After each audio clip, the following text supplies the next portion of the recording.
Bonjour et bienvenue dans le podcast de l'Organisation internationale du travail consacré à l'avenir du travail. Mon nom est Isabelle Piquer. Dans cet épisode, nous nous penchons sur un sujet très actuel, l'impact de l'intelligence artificielle générative sur le monde du travail et plus précisément sur les inégalités entre les femmes et les hommes. L'IA générative transforme déjà de nombreux métiers. Elle peut améliorer la productivité, soutenir la création d'emplois et faciliter certaines tâches. Mais ces effets ne sont pas neutres. Un nouveau rapport de l'OIT montre que les femmes sont beaucoup plus exposées que les hommes aux risques liés à cette technologie. Alors pourquoi ? C'est ce que nous allons voir aujourd'hui. Et pour mieux comprendre ces enjeux, nous allons revenir sur les principaux enseignements du rapport et sur ce que cela signifie concrètement pour les femmes dans le monde du travail. Nous accueillons aujourd'hui Emanuela Pozan, spécialiste de l'égalité entre les femmes et les hommes, pour parler de ce rapport. Merci Emanuela d'être avec nous. Merci Isabelle et bonne journée à tout le monde. Merci pour l'opportunité d'engager sur ce rapport, qui c'est un nouvel rapport, on l'a juste terminé. Et c'est une étude où on veut vraiment montrer qu'il y a un impact différent entre les hommes et les femmes dans le monde du travail quand on commence à introduire et à développer l'intelligence artificielle générative. Donc, on a analysé les données de 84 pays.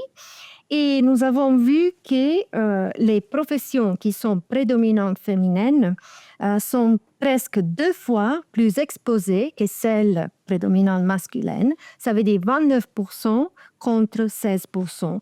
Et dans les 88% de pays étudiés, les femmes sont plus exposées que les hommes. Donc, le message est très clair. Il faut agir. Agir d'une façon concrète et il faut aussi agir vitement.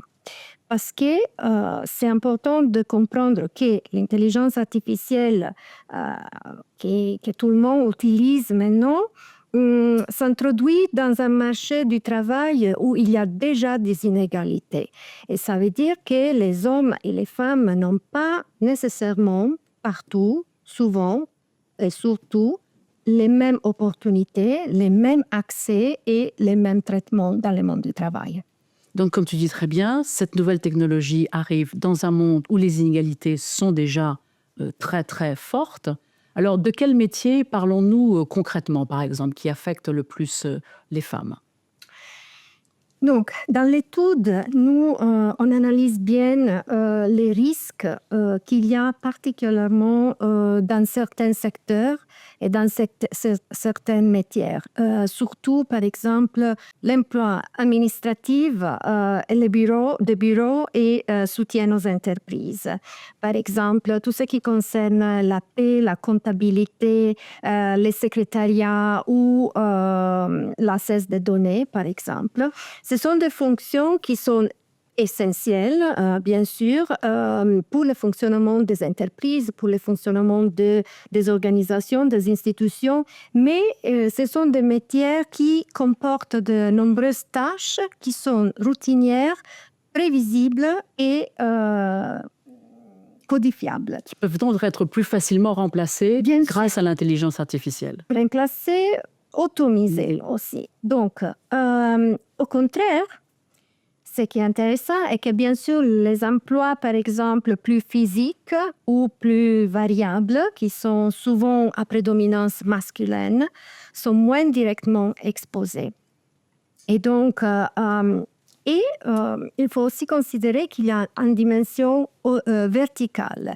Ça veut dire que dans les mêmes métiers, les femmes souvent occupent des postes d'exécution, tandis que les hommes sont plus présents dans des fonctions décisionnelles qui sont plus susceptibles d'être complétées par l'intelligence artificielle que remplacées. Donc nous voyons en fait une intelligence artificielle qui confirme les inégalités, qui ne les efface pas et qui au contraire les rend beaucoup plus présentes. Oui, ça c'est clair. C'est clair parce que on commence d'une base où il y a un marché du travail qui est déjà ségrégué. Ça veut dire qu'il y a une ségrégation professionnelle. Les femmes sont dans certains métiers, dans certaines occupations, professions, les hommes dans des autres. Et il y a beaucoup de raisons pour ça. C'est la structure de l'économie, ce sont des politiques macroéconomiques sectorielles qui déterminent où les emplois vont se créer et aussi qui va prendre ces emplois. Et il y a aussi des facteurs qui sont culturels, qui sont historiques, sociaux et bien sûr économiques et éducatifs aussi. Mais moi, je crois que ça, c'est pas vraiment la raison la plus importante. Par contre, une raison qui est très importante et qui détermine parfois les parcours professionnels et les décisions que les femmes prennent dans le monde du travail, c'est le fait que les femmes aujourd'hui encore assument la majorité du travail de soins pas rémunérés. De quelle manière ça affecte cette inégalité? Parce que les femmes, elles ont besoin de temps pour faire le travail de soins pas rémunérés. Et parfois, elles ont besoin d'avoir des emplois qui sont plus flexibles et qui a aussi plus de routine. Et c'est pour ça que ce sont des emplois qui sont plus Qui sont plus à risque. À risque, oui, exactement. Mais en ce moment, c'est une étude, et c'est tout l'intérêt du rapport de l'OIT, de démontrer justement que cet impact donc, ne va pas être neutre pour toutes les raisons que tu as citées. Et est-ce que l'on peut dire que tout l'intérêt du rapport de l'OIT, c'est donc de souligner que l'impact de l'intelligence artificielle n'est pas neutre, ne va pas être neutre, mais en ce moment, le rapport cite plus des risques, plus que des réalités, ou est-ce que l'on voit déjà cet impact se matérialiser dans l'emploi du travail, dans le marché du travail actuellement? Est-ce que ce sont des choses que l'on voit déjà? Oui, on l'en voit déjà, et surtout parce que l'intelligence artificielle est en train d'aller vraiment, vraiment vite. Et c'est donc... oui, c'est clair qu'il y a déjà des impacts clairs pour les femmes et pour les hommes aussi. Mais il faut nuancer un peu les messages ici, parce que dans la majorité des cas, selon nos études, l'intelligence artificielle va transformer les tâches plutôt qu'éliminer les professions entièrement. Donc ça, c'est important, parce qu'il faut comprendre que l'exposition ne signifie pas automatiquement la suppression de l'emploi. Donc ça, c'est important. Mais en même temps, c'est la qualité du travail qui pourra être affectée. Peut-être plus répétitif, peut-être plus difficile. Ça va intensifier. Il y a aussi une composante de surveillance ou de charge de travail, parce que tout va plus vite. Mais de l'autre côté, on peut aussi penser que cette technologie va alléger certaines tâches répétitives et améliorer peut-être l'équilibre entre vie professionnelle et vie privée. Mais en réalité, tout va dépendre de comment on utilise et comment on crée l'IA. Et justement, et c'est, je pense, l'un des points vraiment intéressants de ce rapport, c'est de dire aussi que dans la manière dont est conçue l'IA, les femmes sont un peu absentes, puisqu'elles sont elles-mêmes sous-représentées dans des métiers liés aux sciences et à la technologie. Et donc, au début de la conception de tous ces modèles d'intelligence artificielle, les femmes sont sous-représentées. Donc ces modèles, évidemment, comportent déjà une inégalité à la base. Et c'est l'autre grand problème que souligne donc le rapport. Oui, on est en face à une double dynamique ici.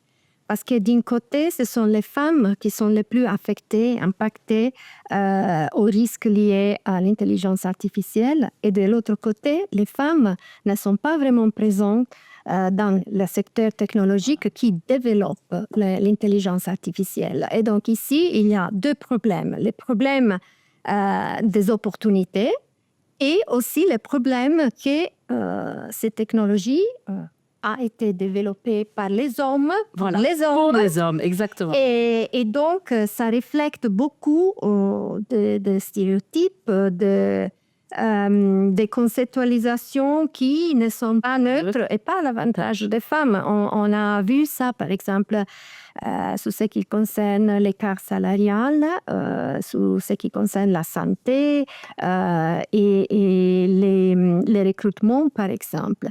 En même temps, cette technologie peut aussi aider à améliorer l'écart salarial, à analyser... Parce qu'ils seront plus présents, ils seront mesurables. Oui, exactement. Voilà. Donc, c'est ici que c'est très important de dire, de bien comprendre les messages clés et qu'il faut agir pour avoir les femmes, d'un côté, être partie de la conceptualisation de cette intelligence artificielle et de l'autre côté, aussi d'utiliser l'intelligence artificielle pour améliorer, pour travailler pour l'égalité dans le monde du travail. Mais pour ça, et c'est exactement ce que fait ce rapport, il faut être conscient du biais, il faut être conscient du problème pour pouvoir le résoudre et justement savoir que ce problème existe et que l'IA et tous les outils numériques ne sont pas neutres. Oui, bien sûr, il faut le savoir. Il faut avoir plus de femmes qui entrent dans ces domaines. Et pour faire ça, c'est une question aussi d'avoir les secteurs qui deviennent un peu plus féminisés. Maintenant, on a seulement 30% de femmes qui travaillent dans la... 30%, c'est très peu. Oui, c'est très peu. Donc, c'est pour ça aussi que les modèles, les codes et tout ça ne sont pas en train de refléter aussi les besoins des femmes, la mentalité des femmes, les attitudes, les idées, les besoins des femmes. Le rapport analyse la situation d'environ 80 pays. Alors, est-ce que vous avez trouvé qu'il y a des différences entre les pays, entre les régions? Que nous dit le rapport ? Oui, bien sûr, c'est clair que l'exposition à l'intelligence artificielle générative est beaucoup plus élevée dans les pays qui sont à revenus élevés. Par exemple, on croit qu'il y a environ 41% des emplois contre 11% dans les pays à faible revenu. Et ça, c'est expliqué par la structure économique des pays. Les économies plus avancées ont une économie qui est plus basée sur les services, sur les fonctions administratives, les professions qualifiées, qui sont, comme j'ai expliqué avant, les professions qui sont plus exposées à l'intelligence artificielle. Alors, donc, que faire face à cette situation? L'OIT et le rapport soulignent que ce ne sont pas des conclusions prédéterminées, qu'il faut faire des choix et que les choix doivent se faire maintenant. Alors donc, que recommande l'OIT? Pour l'OIT, le message est très clair. L'égalité des genres dans le monde du travail est fondamentale pour les économies, pour les sociétés, pour les familles. Donc, c'est important. Et c'est très important dans ces contextes qu'on acte d'une façon très ciblée. Ça veut dire qu'il faut s'assurer que l'intelligence artificielle ne va pas renforcer l'inégalité, mais au contraire va au bénéfice de l'égalité. Et ça veut dire utiliser les données d'une façon représentative, accroître la participation des femmes dans le secteur technologie, technologiques qui sont en train de croître, de lutter contre la ségrégation professionnelle, de renforcer toutes les institutions de travail. Il faut avoir des politiques économiques et sociales qui visent explicitement à l'égalité des genres afin que ces transformations technologiques créent davantage d'emplois décents pour toutes les femmes et tous les hommes. Donc, dans ce contexte, et rappelons que l'OIT est une organisation donc tripartite, que peuvent faire les partenaires sociaux? Donc, que peuvent faire les gouvernements et les organisations d'employeurs et de travailleurs pour accélérer cette dynamique de correction ou pour ajuster cet effet sur l'intelligence artificielle sur le monde du travail? Tout le monde a un rôle à jouer ici. Bien sûr, les gouvernements peuvent fixer des cadres de règles qui sont basées sur la transparence, la protection des données et la non-discrimination. Ça, c'est très important. Les employeurs aussi doivent adopter des stratégies sur l'intelligence artificielle claires et éthiques. Et les organisations de travailleurs et travailleuses aussi doivent garantir que les travailleurs et les travailleuses sont partie du processus. Il faut avoir une gouvernance de l'intelligence artificielle qui met au centre les personnes et les femmes et les hommes. Et le dialogue social est essentiel pour les changements technologiques et pour améliorer la productivité et la qualité de l'emploi plutôt qu'accentuer l'inégalité. Donc, c'est aussi, on est en face à une opportunité d'améliorer et d'avancer l'égalité des genres dans le monde du travail. Le dialogue social, toujours fondamental et essentiel pour résoudre les problèmes du marché du travail. Merci beaucoup, Emanuela. C'est un sujet extrêmement intéressant sur lequel nous allons sûrement revenir, puisque nous sommes donc au début de l'impact de l'IA sur le marché du travail. Merci encore d'être avec nous. Merci à toi, Isabelle. C'était un plaisir.